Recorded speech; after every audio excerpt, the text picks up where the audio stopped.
ये हिंदी का 3 जनवरी 2022 का क्वेश्चन पेपर है, जिसमें हमारे पास एक सवाल पूछा गया था शब्द युगम के ताल्लुक से, जिसको हमने पिछली वीडियो में भी थोड़ा कवर किया था। अब यहाँ पर हम ये देखते हैं कि यहाँ पर चाय वाय सार्थक निर्थक युगम रूप के अंतर्गत आते हैं। सार्थक क्या होता है? सार्थक मतलब जो आम है, और निर्थक मतलब उसका कोई मतलब नहीं रहता, ऐसा कुछ रहता है वो। तो सार्थक निर्थक युगम वो शब्द जिनमें एक का अर्थ हमें पता होता है, दूसरे शब्द का कोई अर्थ नहीं होता, फिर भी हम उन्हें साथ में जोड़ते हैं, जैसे कि चाय वाय। तो चाय तो हमको मालूम है, वाय नहीं है, लेकिन फिर भी जोड़ते हैं, पानी वानी। चिकन शिकन, इस तरह। अब उसी तरह से एडिशनल इंफॉर्मेशन है कि शब्द युगम क्या होते हैं। तो हिंदी के कुछ ऐसे शब्द होते हैं जो अक्सर ही हम बोलचाल में साथ में इस्तेमाल करते हैं। कभी कभी कुछ हम्म। शब्दों का अर्थ नहीं निकलता, कुछ शब्द का अर्थ जो है तो नहीं निकल पाता, पर साथ बोलने पर उनका अर्थ अपने आप प्रकट हो जाता है, जैसे कि दिन रात, खाना वाना, चाय वाय, ये सब। तो उसके टोटल 6 प्रकार है शब्द युगम। पहला है कि सार्थक निर्थक युगम। सार्थक निर्थक युगम की परिभाषा क्या है? कि वो शब्द होते हैं जो एक का अर्थ हमें पता होता है, दूसरे शब्द का कोई अर्थ नहीं होता, फिर भी हम उन्हें साथ जोड़ते हैं। तो सार्थक हो गया जिसका पता है, निर्थक जिसका नहीं पता, चाय वाय पानी वानी चिकन चिकन आदि। निर्थक युगम क्या है? जो शब्द जिनका अपना कोई अर्थ नहीं होता, जैसे हमने यहाँ देखा है, पर साथ कहने पे उनका अर्थ स्पष्ट हो जाता है। कि आलतू फालतू, पहले बोल रहे आलतू, तो आलतू कुछ भी नहीं, फालतू। चप्पड़ चप्पड़, ये 2 बार आ गया। अनाप शनाप मत बको, आदि।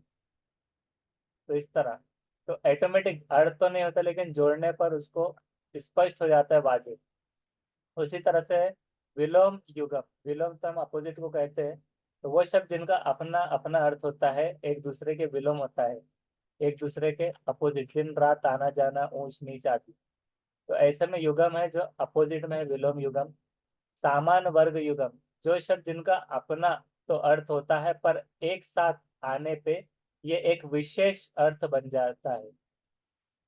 तितर बितर, जैसे कि अपना खुद का भी एक होता है, लेकिन एक साथ आने पे क्या होता है कि विशेष अर्थ, तितर बितर हो गया, खाना पीना छोड़ दिया।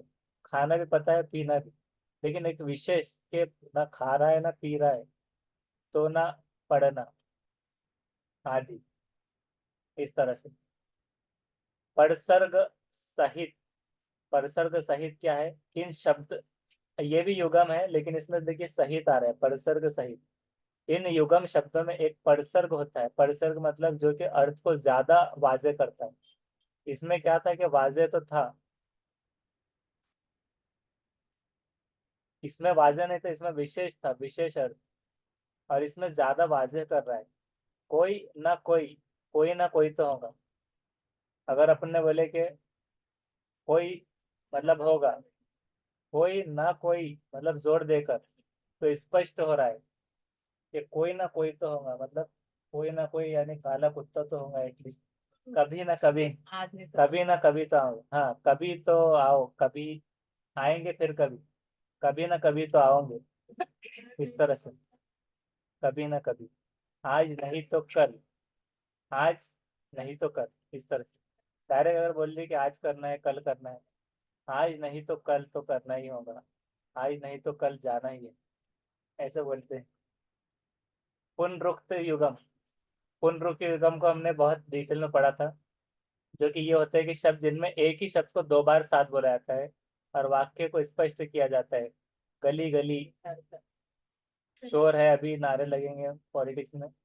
घर घर, झंडा लहराओ तिरंगा, ऐसे भी नारे आते हैं साथ साथ, इस तरह से। तो ये सब शब्द युगम के टाइप्स थे। अब यहाँ पर हम देखते हैं।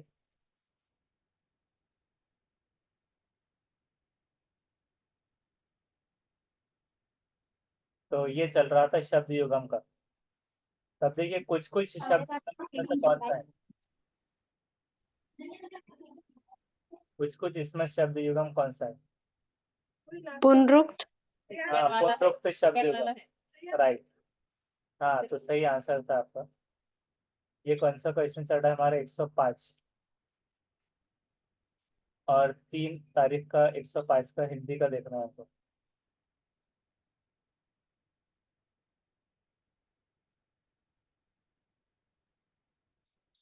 ये 4 एक है और ये 3 एक हिंदी, इसमें से 105 तो उसका है सेकंड पुनः युग शब्द युगम, सही जवाब। नेक्स्ट 106, बहुभाषिकता हमारे मस्तिष्क को सकारात्मक रूप से प्रभावित करती है और हमारे संज्ञानात्मक कौशलों को समृद्ध करती है। द्विभाषावाद का यह प्रत्यक्ष 20वीं शताब्दी के अधिकांश समय के दौरान द्विभाषा के प्रति विकसित दृष्टिकोणों से समर्थन भिन्न है। शुरुआती दौर में दूसरी भाषा को किस रूप से जाना जाता था? एक प्रेरणात्मक घटक के रूप से, हस्तक्षेप बाधा, एक खुशनुमा संयोग, जीवन में असफलता के कारक के रूप में। सेकंड।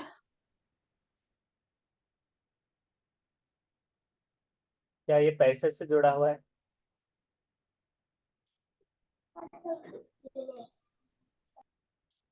पेडागोजी का हेड आ रही है। हाँ, यहाँ से पेडागोजी चालू हो रही है।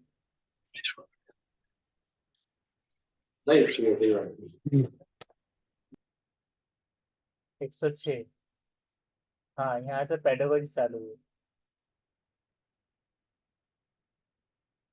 तो बहुभाषिकता मतलब मल्टीलिंगुअलिज्म हमारे मस्तिष्क को सकारात्मक रूप से प्रभावित कर रही है और हमारे संज्ञानात्मक जो कॉग्निटिव कौशलों को समृद्ध करती है। तो द्विभाषावाद 20वीं शताब्दी के अधिकांश समय के दौरान द्विभाषा के प्रति विकसित दृष्टिकोणों के सर्वभिन्न है। दूसरी भाषा को किस रूप में जाना जाता था? तो उसका सेकंड बिल्कुल सही जवाब है, हस्तक्षेप बाधा के रूप में, बिल्कुल सही जवाब। नेक्स्ट है बहुभाषिकता, वही सवाल। ट्रांस लैंग्वेजिंग किससे क्या तात्पर्य है, इसका मतलब क्या है? ट्रांस लैंग्वेजिंग,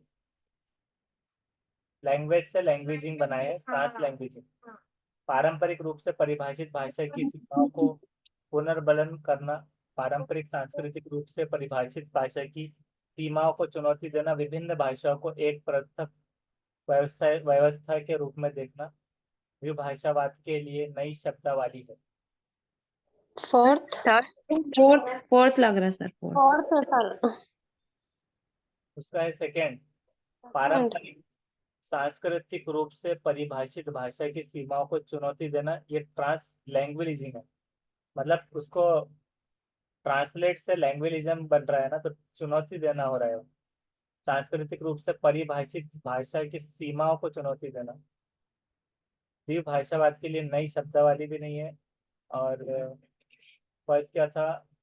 सीमाओं को पूर्ण बल करना, चुनौती देने में, वो याद रखिए।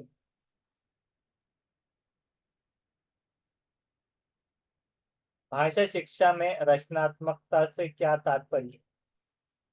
रचनात्मकता से क्रिएटिविटी है क्या? ऐसी कक्षाएं गतिविधि जो नवाचारी है और जिसमें बहुत कुछ करने की संभावना है, कुछ नया करने के लिए असंबद्ध घटकों को एक साथ लाना, असंबद्ध घटकों को एक साथ लाना, शिक्षण की नवीन विधियों का प्रयोग करने वाली कक्षाई गतिविधि, कक्षा में ऐसी सामग्री जिसके माध्यम से संप्रेषणात्मक भाषा शिक्षण का प्रयोग संभव है। फोर्थ आएगा सर इसका? फोर्थ भी है। फर्स्ट है कि ऐसी कक्षाएं जो नवाचारी है, जिसमें बहुत कुछ करने की संभावना है। फोर्थ क्यों नहीं हुआ कि कक्षा में ऐसी सामग्री जिसके माध्यम से संप्रेषणात्मक भाषा, तो संप्रेषणात्मक भाषा शिक्षण का प्रयोग संभव है। तो ये नहीं है, बहुत कुछ करने की संभावना में ज्यादा चीजें आ रही है, कुछ नया करने के लिए और विविधियों का प्रयोग करने वाली कक्षाई गतिविधि, नवीन विधि। तो फर्स्ट को दिया जा रहा है, रचनात्मकता को। मेरी कक्षा में सदफ नामक विद्यार्थी है, उसने कहा कहीं से अच्छा और हम जैसे शब्द सुने और उनके बारे में जानना चाहती है। पाठ्यक्रम की पुस्तक में इसके बारे में कोई व्याख्या नहीं है। मुझे क्या करना चाहिए?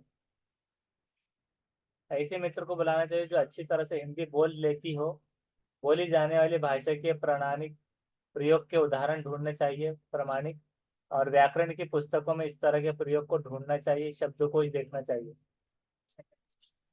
सेकंड।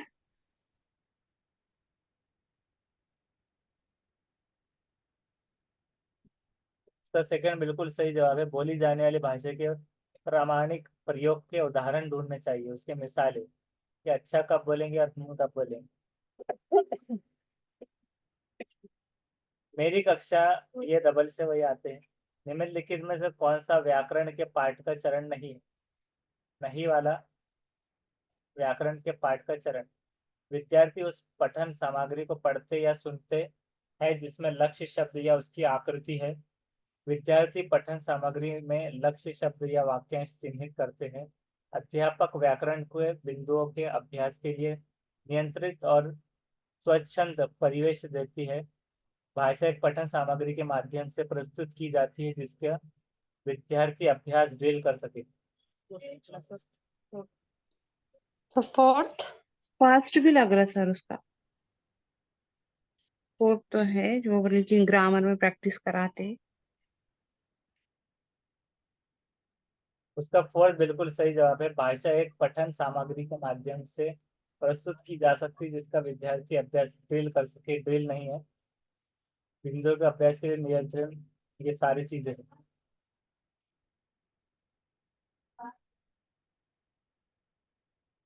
इसमें से कौन सा व्याकरण के पाठ का, हाँ फिर से वही आते हैं। निम्नलिखित में कौन सी भाषा शिक्षक की अवधारणा नहीं है? शिक्षक की अवधारणा डिसलेक्सिया। फोर्थ। डिसलेक्सिया नहीं है अवधारणा। ध्वनि विज्ञान। ध्वनि विज्ञान, मुद्रित वृक्ष परिवेश,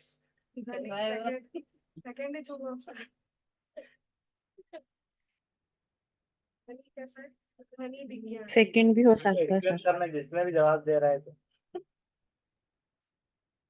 कैसा नहीं होगा अवधारणा? समृद्ध परिवेश, ये इसका तो नहीं मालूम सर मेरे इसका को। मतलब क्या है? डिसलेक्सिया तो है सर। ये हाँ, क्योंकि ये विज्ञान का भी है सर वो। रीडिंग के concept अवधारणा है। मतलब अवधारणा क्या होती है?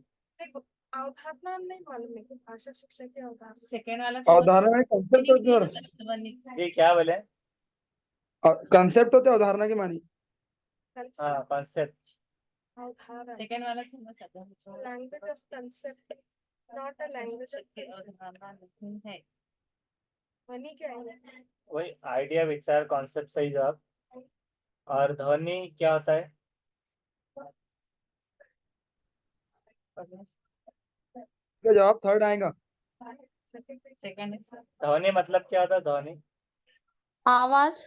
आवाज आवाज। ध्वनि बोले अच्छा। अच्छा जरूरी थोड़ी है कि सब बच्चे आवाज से पढ़ेंगे। ध्वनि विज्ञान आ रहा है। तो नहीं पूछ रहा ना नेगेटिव। तो ध्वनिक विज्ञान और ध्वनिक दो में कंफ्यूज किया था, तो लैंग्वेज का क्वेश्चन है तो वहां पर विज्ञान नहीं होते हुए मैं सेकंड आ रहा है सिर्फ ध्वनिक। हाँ साउंड, तो उस तरह से ठीक है। भाषाई चीजों में ध्वनि का उसका प्रयोग आता है इसमें।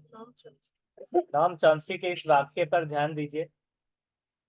रंग रहित हरे विचार शांति पूर्वक सोते हैं। ये किस तरह के वाक्य का उदाहरण है? व्याकरणिक दृष्टि से सही है पर पसंद नापसंद व्यक्त करता है। व्याकरणिक दृष्टि से सही बनावट है पर अर्थ की दृष्टि से सही नहीं है। शब्द के प्रयोग की दृष्टि से सही है पर ध्वन्यात्मक रूप से गलत है। व्याकरण मूल्यक है पर तार्किक की दृष्टि से सही नहीं है। अब बोलिए। Sir third. रंग हरे विचार क्या बोल रहा सर वो? ग्रामर दृष्टि से सही है, ग्रामेटिकली सही है। इस वाक्य पर ध्यान देना है उसके। नॉम चॉम्स्की का है कि रंगर हित हरे विचार शांति पूर्वक सोते हैं। इसका मिसाल क्या है इसमें से उदाहरण?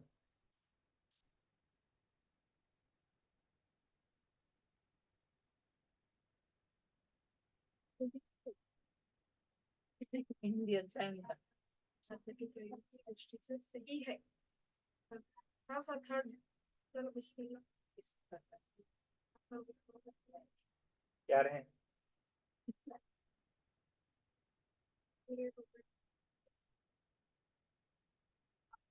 Third sir.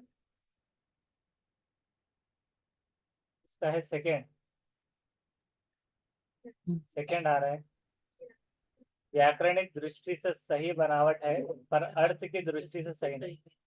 मतलब वो व्याकरणिक दृष्टि से सही बनावट है कि ग्रामर के हिसाब से फिट हो रहा है।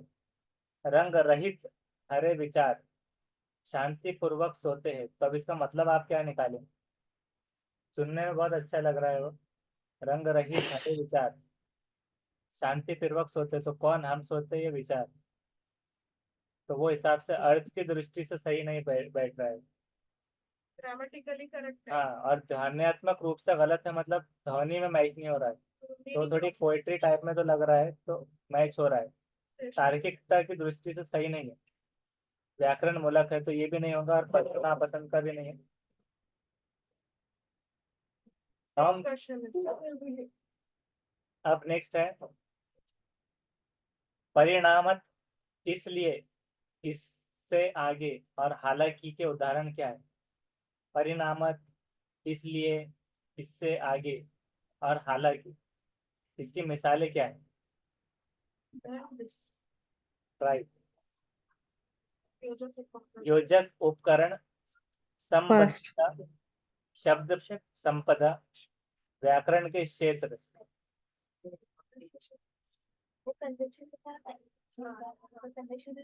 व्याकरण के क्षेत्र फर्स्ट सेकेंड लग रहा था। कौन सा है? फर्स्ट और सेकेंड में लग रहा है थोड़ा सा सेकंड योजक उपकरण में क्या होता है? योजक उपकरण क्या होता है?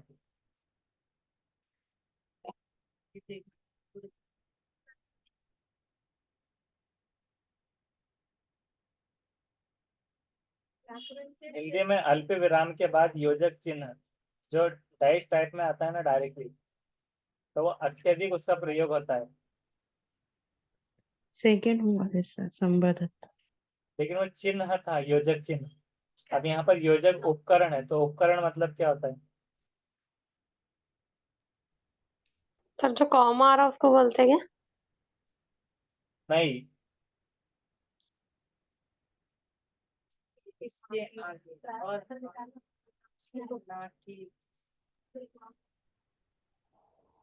सेकेंड है क्या सर? फोर्थ हो सकता सेकंड लग रहा था।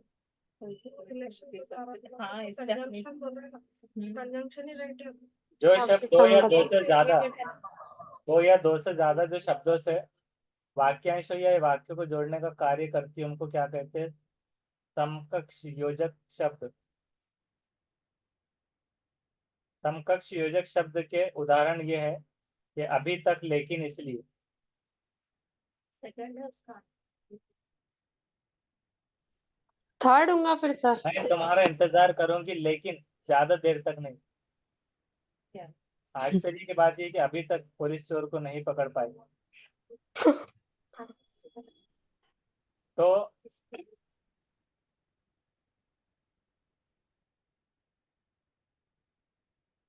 समक्षक योजक और संवनति के दो नाम है, संबंध के दोनों योजक उपकरण में आ रहे हैं। तो योजक उपकरण में ये आएंगे। Second one. First second. First is right, योजक उपकरण। आंसर क्या है? वही तो बताया अभी। ये पहला फर्स्ट वाला है योजक उपकरण, उसका आंसर है। हाँ, हाँ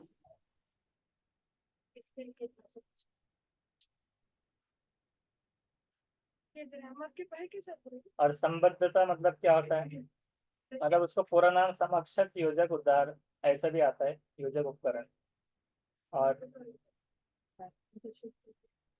संबद्धता, वही तो बोला कंजंक्शन। इसको क्या कहते हैं? उसके अपोजिट पर के साथ विशेषण के कार्य है। व्याकरण भी- वाबस्तगी कहते हैं। संबद्धता यानी वाबस्तगी। कक्षा में अध्यापक की भाषा के सही उदाहरण की पहचान करिए। कक्षा में अध्यापक की भाषा के सही उदाहरण। तब बहुत से मिलकर बातचीत कर रहे थे। खुशनुमा कक्षा। समूह एक के द्वारा समर्थित विचार दिमाग उड़ा देने वाला है। बोलना बंद करो, नहीं तो बाद में तुम पछताओगे। तुम्हारे लिए बोलना अच्छा नहीं। ऐसा तो कृपया समूहों में बैठिए और ये जो चित्र आपको दिया गया है इस पर एक अनुच्छेद लिखिए। फोर्थ ही लग रहा है सर। सही उदाहरण क्या है? फोर्थ। फोर्थ है सर। पक्का फोर्थ है। थर्ड वाला तो यस सर। नेगेटिव नहीं आना। कोई कोई सर बोलते भी थर्ड वाला बोलना बंद करो। उसका फोर्थ बिल्कुल सही है। हाँ, तो फोर्थ सही है कि कृपया समूह में बैठिए और ये जो चित्र आपको दिया गया है इस पर एक अनुच्छेद लिखिए। निकालते हैं। सर अच्छी लैंग्वेज दिख रही ना। अच्छी भी लग रही है। अब ये क्यों बुरी लग रही है? पहले वो बोलता है। मजा लेने की बात तब बहुत से मिलकर बातचीत कर रहे थे। खुशनुमा कक्षा। इससे नहीं, ये तो सर फर्स्ट से ये बातचीत जाहिर करेंगे तो नहीं हो रहा खुशनुमा सर कहाँ क्या? से होंगे? नहीं, समूह के फर्स्ट से द्वारा। जाहिर नहीं हो रहा सर क्या उस्ताद बोल रहे बोल के उसमें? हाँ बराबर। हाँ सेकेंड में भी जाहिर नहीं हो रहा सर, थर्ड में हो रहा, मगर लैंग्वेज थोड़ी सी अलग है, और फोर्थ में परफेक्ट लग रहा। हाँ, ये ऐसा लग रहा है कि डॉन बात कर रहा है थर्ड में। तो सर उसमें नहीं आ गया ना सर, नेगेटिव। अब नेक्स्ट देखते हैं। कोई कक्षा में अध्यापक की भाषा। हाँ हाँ, वही डबल आता है। उसको एक मर्तबा ऐसे बढ़ा देना पड़ता है। वॉइस बैक शब्द संबंधित है कि वॉइस बैक शब्द संबंधित है कि किसी प्रकार से कोई जांच परीक्षण। शब्द संबंधित है कि किस प्रकार से कोई जांच परीक्षण कक्षा की शिक्षण सामग्री को प्रभावित करता है। शिक्षार्थियों की परीक्षाओं की तैयारी को प्रभावित करता है। शिक्षार्थी के समूचे जीवन पर प्रभाव डालता है और भाषा विकास पर प्रभाव डालता है। क्या रहेगा वॉइस बैक?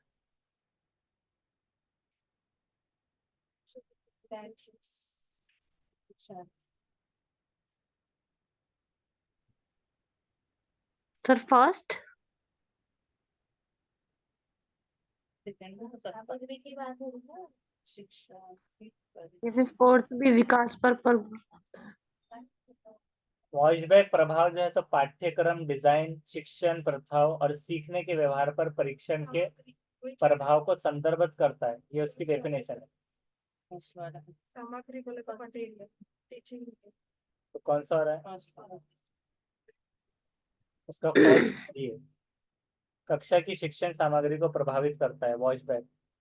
तो उसकी डेफिनेशन याद रख लीजिए एक बार और बोलते हैं कि वॉइस बैक प्रभाव पाठ्यक्रम डिजाइन, शिक्षण प्रथाओं और सीखने के व्यवहार पर परीक्षण के प्रभाव को संदर्भित करता है।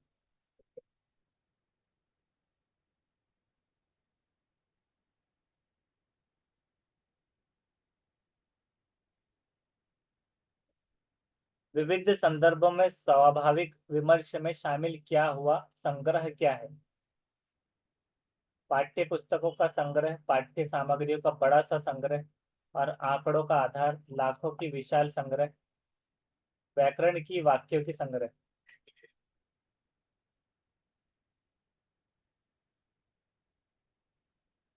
ऑफलाइन के सेकंड हिंदी के बिल्कुल अपोजिट है ये ऑनलाइन। हाँ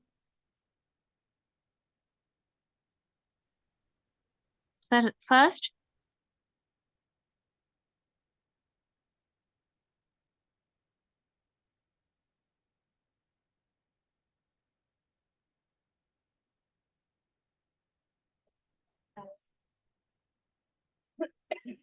इसका सवाल का पहले मतलब क्या निकल रहा है? स्वाभाविक विमर्श में शामिल। विमर्श का मतलब क्या है?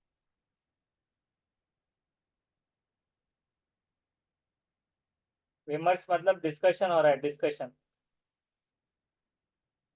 तो स्वाभाविक विमर्श क्या होगा फिर? अब सेकेंड भी हो सकता है सर। संग्रह क्या है सर? संग्रह ग्रुप कलेक्शन है। फिर सेकेंड भी हो सकता है सर। वाक्यों का संग्रह। सर वो पाठ्य सामग्री आ रहा ना, यानी जो पढ़ने से Yes. रिलेटेड जितनी चीजें रहेंगी।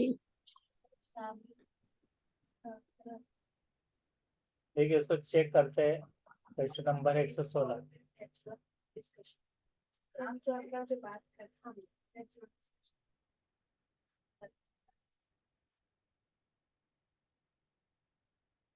उसका है सेकेंड। हम्म जी सर। पाठ्य सामग्री का बड़ा सा संग्रह और आंकड़ों का आधार। लाखों का विशाल संग्रह नहीं होगा कलेक्शन। कलेक्शन बोले तो क्या हो रहा था, संग्रह मतलब कलेक्शन, और डिस्कशन के लिए स्वाभाविक जो है। तो पाठ्य सामग्रियों का बड़ा सा कलेक्शन और आंकड़ों का आधार। कुछ आंकड़े रहेंगे, लाखों की संख्या नहीं रहेंगी। व्याकरण वाक्यों का संग्रह नहीं रहेगा, व्याकरण का संग्रह नहीं रहेगा। पाठ्य पुस्तकों को यहाँ पर देखिए पाठ्य सामग्री रहेंगे, पुस्तकें नहीं रहेंगी।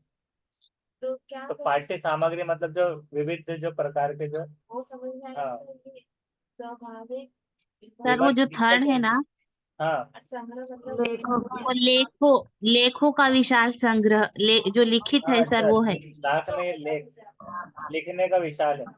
टीचिंग एड से रिलेटेड दिख रहा है कुछ। हाँ, टीएलएम से रिलेटेड में और लेख का इसमें आ रहा है। लेकिन डिस्कशन जब चल रहा है तो पाठ्य सामग्री आ रही थी, पाठ्य पुस्तकों के अलावा पाठ्य सामग्री, उसका कलेक्शन और आंकड़ों का आधार।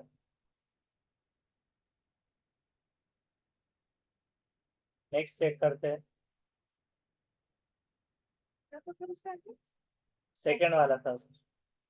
स्टीफन क्रेशन के अनुसार यदि एक शिक्षार्थी आई की अवस्था में है, तब मतलब रोमन में है या फिर आई है, तो 1+1 के स्तर के किस प्रकार के निवेश से अर्जन संभव है?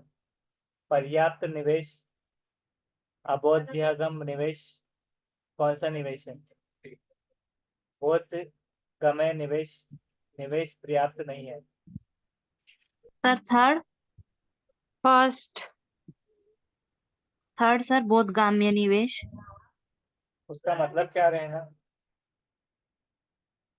सर ये हमको ऑप्शन तो नहीं समझ में आ रहे, लेकिन ये I+1 का जो ये है सर, ये ऐसा है कि अपने से जो बच्चों को जो सिखाना है, तो उसे एक स्तर ऊपर अगर हम सिखाएंगे तो वो जल्दी सीख जाता सर। बड़ा कोई I+1 ऐसा था सर। जी,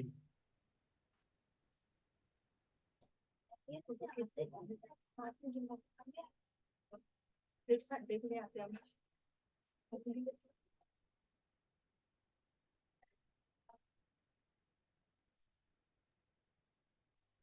क्या है सर उसका आंसर?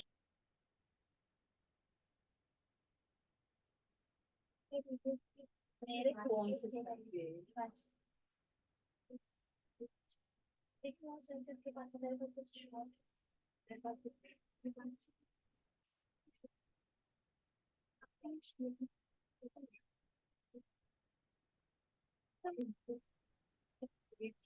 फर्स्ट है कि थर्ड है सर? हाँ उसको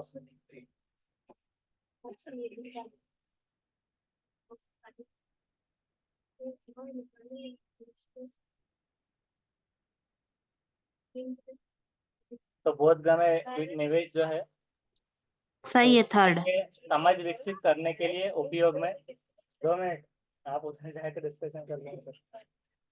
बोधगम्य निवेश जो है तो समझ विकसित करने के लिए उपयोग में लाई जाने वाली जो विभिन्न प्रकार की सामग्री है, तो उसको बोधगम्य निवेश कहते हैं।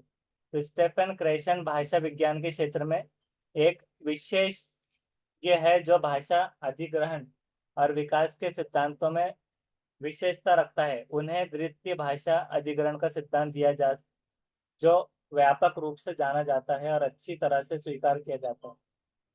अब यहाँ पर जैसे आपने बताए थे कि I+1 जो है तो पहले से भाषाई क्षमता और अतिरिक्त भाषाई ज्ञान हासिल कर लेने को दर्शाता है, जो पहले से था, आपने इसे बताए थे। तो परिकल्पना का दावा है कि समृद्ध परिवेश की अंत क्रिया से समझ या भाषाई क्षमता में आय वृद्धि बालकों को समझ स्तर से थोड़ा उच्च हो सकती है। तो भाषा के अधिग्रहणों के लिए बोधगम्य निवेश जो है तो महत्वपूर्ण और आवश्यक घटक है। बोधगम्य निवेश परिकल्पना को प्राकृतिक क्रम परिकल्पना के संदर्भ में पुनः स्थापित किया जा सकता है। उदाहरण के लिए ऐसा है कि अगर हम एक रैखिक क्रम जैसे कि 1 2 3 में भाषा के नियमों को प्राप्त करते हैं तो आय अंतिम नियम या फिर बालक के स्तर के अनुरूप सीखा भाषा ज्ञान आई में। और बोधगम्य निवेश जो रहेगा तो बालक के स्तर से थोड़ी ऊपर भाषा के अवसर की उपलब्धता को दर्शाता है कि बार बार मतलब जैसे वही चीजें आ रही है एक स्तर ऊपर के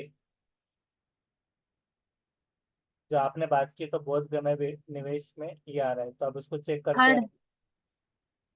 थर्ड ही है ना सर बोधगम्य निवेश। तो क्वेश्चन था उसका आ रहा है सेकंड जो है अबोधगम्य निवेश। अब ये क्या है, स्टेफन क्रेशन के अनुसार अगर एक शिष्यार्थी की अवस्था में है तो निवेश से अर्जन संभव है। तो उसको उल्टे में अब ये याद अबोधगम्य कैसा हुआ सर? अबोधगम्य में उसका उल्टा हो सकता है। जैसे कि बोधगम्य में उसकी खुद की एबिलिटी के हिसाब से उसको इनपुट हाइपोथेसिस नहीं बोधगम्य के अंदर आ गया इनपुट हाइपोथेसिस जो था, लेकिन अबोधगम्य में नहीं आ रहा। तो उसमें जो सवाल में है लॉजिक उसके अंदर दी हुई है। एक्विजिशन के हिसाब से बता रहे हो कि अर्जन प्रकार तो उसका जो खुद का स्तर है तो उसमें नहीं बैठ रहा है वो, तो करके जो है तो अबोधगम्य निवेश में आ रहा है वो। बोधगम्य निवेश किसको बोल रहा है, जो पहले से मदर टंग सीख के आ रहा है इननेट लैंग्वेज। तो जब आप उसको उसमें बढ़ोतरी कर रहे हैं तब अब यहाँ पर अर्जन संभव है। अर्जन से बात आ रही है एक्विजिशन, तो उस वजह से अबोधगम्य निवेश आ रहा है। अर्जन से जैसे हम याद रखते हैं लैंग्वेज एक्विजिशन जब भी आता है तो हम जैसे मदर टंग इस्तेमाल करते हैं ना, मदर टंग उसमें देखना नहीं होता। तो उस हिसाब से अबोधगम्य निवेश। लेकिन सर ऐसा हमारा रॉन्ग हो जाएगा ना, हम तो पूरा थर्ड। यहाँ पर निवेश से अर्जन संभव पूछ रहा है, बढ़ोतरी की यहाँ बात ही नहीं हो रही ना। अभी हमने जो पूरी डेफिनेशन पढ़े है तो उसके अंदर क्या आ रहा है कि उसको हम बढ़ाएंगे। यहाँ पर बढ़ाने की कहाँ पर बात की गई। हाँ अर्जन संभव है, हाँ लास्ट में हाँ तो जी वही सर। बता रहे हैं कि अर्जन संभव है। हाँ आप जिस तरह का क्वेश्चन बता रहे हैं तो वो कैसे आ सकता है सवाल, भाषा अधिगम में बौद्ध में निवेश का अर्थ क्या है, वो ऐसे आएगा। एक सवाल ऐसे आता है, बताते हैं इसकी टाइप। जी सर स्टीफन क्रेशन का आया होता तो अगर सिर्फ पूछा हाँ गया। देखिए ऐसे आता था कि भाषा अधिगम में बौद्ध में निवेश का अर्थ क्या है। तो जब निकलता था कि बच्चों को ऐसी भाषाई अवसर उपलब्ध कराना जो उनकी भाषा से एक स्तर ऊपर है। तो भाषा से एक स्तर ऊपर टारगेट लैंग्वेज की बात हो, एक्विजिशन की नहीं, लर्निंग होगी, अर्जन नहीं होगा, सीखना होगा। तो यहाँ जब अर्जन उसने कहा है तो वो हिसाब से एक्विजिशन रहेगा, जिसकी वजह से अबौद्ध में निवेश उसका उल्टा हो जा रहा है। जी सर जजाकल्ला। जी हमें नेक्स्ट है कि भाषा अर्जन के बारे में क्या सही है। सोचते और सुविचारित है, स्वाभाविक सुविचारित है, स्वाभाविक और अवचेतन में भाषा प्रक्रिया है। अब ये भी सीखने के हिसाब से आ रहा है अर्जन। Third sir third fourth. भाषा प्रक्रिया तो उसका थर्ड सही है, थर्ड वाला कि स्वाभाविक और अवचेतन में है। हाँ चेतन। तो विचारित नहीं रहेगा, अवचेतन, स्वाभाविक और अवचेतन। उसी तरह से है वन लास्ट के सेकंड लास्ट वाला, भारत में अंग्रेजी की भाषा के संदर्भ में क्या सही है। ये भारत के संविधान की 8वीं अनुसूची की भाषाओं में से एक है। ये भारत संघ की सह कार्यालय भाषा है। ये भाषा संघ की कार्यालय भाषा है। ये संविधान द्वारा मान्यता प्राप्त भाषाओं में से एक है जो अंग्रेजी के ताल्लुक से। Second second sir second. हाँ तो उसका सेकेंड सही है। संघ की तरह सह कार्यालय मतलब हेल्प करती है सरकारी जुबान को। हाँ देखो दोनों 343 के सेकंड वाले रूल में आता है, सेकंड 342 2 वाले में, और फर्स्ट में कहीं पर भी इंग्लिश नहीं। एक लेटर हाँ। के वर्ड के वजह से कितना डिफरेंस हो गया सेकंड से सह लग गया। हाँ, सेकंड और थर्ड में देखिए कि सह कार्यालय है और यहाँ पर कार्यालय, तो कार्यालय मतलब सरकारी हो जा रही है, जो कि हिंदी है। 342 जी सर। के 343 के 1 में, और 342 के हिसाब से सह कार्यालय जो कि हेल्पफुल इंग्लिश में। सपोर्टिव लैंग्वेज में आ रहा है। नेक्स्ट है माध्यमिक स्तर पर भाषा अधिगम में बोध्यमता। अब देखिए फिर से आया है, निवेश क्या है। जी सर। तो अब ये तो आपको बता ही दी हमने कि कैसे आता था, अब इसका जवाब बोलिए। फर्स्ट फर्स्ट सर, फर्स्ट एक ऊंचे स्तर ऊंचा। स्तर की पाठ्य प्राथमिक, सामग्री। या फिर लास्ट है, हाँ ये तीसरा नीचे आ गया इसमें, तेंदुलकर के नाटक का सारे संक्षेप। तो देखते हैं इसका फर्स्ट वाला बिल्कुल सही जवाब है, वही है कि माध्यमिक स्तर पर जी सर। भाषा अधिगम में बौद्धिकता निवेश क्या है, तो शिक्षार्थी के स्तर से थोड़ा सा ऊंचा स्तर की प्रामाणिक पाठ्य सामग्री, जी +1 सर। वाला इसमें आएगा। लेकिन अर्जन आ गया तो हमको ये सीखने मिला कि अर्जन जब भी आता अब तो एडिशन है उसका खुद का ही सीख रहे। हाँ सर, वो बहुत जरूरी था, नहीं तो वही जाके करते थे जो जहन में था तो बैठा हुआ। हाँ बराबर। तो यहाँ पर ये क्लास खत्म हो जाती है, असर के बाद में दूसरी क्लास लेंगे।